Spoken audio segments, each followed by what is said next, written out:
Matapos ang pagkakaaresto kay dating Pangulong Rodrigo Duterte, ano nga ba ang susunod na prosesong haharapin niya sa International Criminal Court? Ang detalye sa Balitang Pambansa ni Harley Valbuena ng PTV Manila.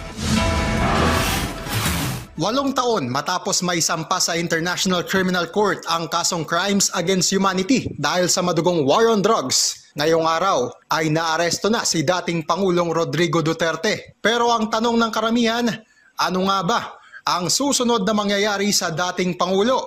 Batay sa website ng ICC, 6 na proseso ang gagawin sa isang kaukulang kaso. Una ay ang natapos ng preliminary examinations kung saan tinukoy ng prosecution kung sapat at matibay ang mga ebidensya at kung pasok ito sa kanilang jurisdiction.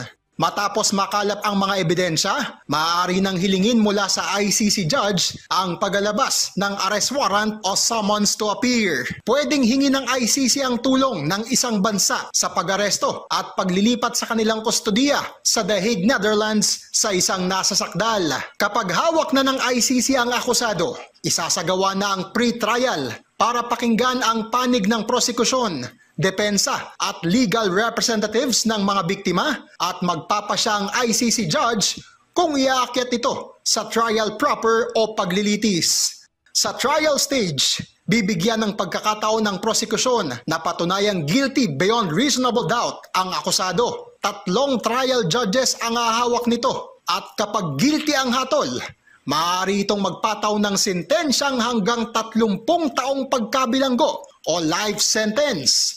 May pagkakataon naman ang nahatula na maghain ng apela na pagpapasyahan ng 5 judges ng ICC Appeals Chamber. Kapag hindi kinatigan ng apela, ipatutupad na ang sentensya at bubunuin ito ng isang convicted sa bansang may kasunduan ng ICC para sa enforcement ng ICC sentences. Kabilang sa mga kilalang taong dumaan na sa paglilitis ng International Court ay si former Serbian President Slobodan Milosevic na naharap sa crime against humanity, genocide at war crimes noong 1999 dahil sa Yugoslav Wars. Gayunman, hindi na natapos ang paglilitis matapos siyang masawi noong 2006. Mula PTV, Harley Valbuena para sa Balitang Pambansa.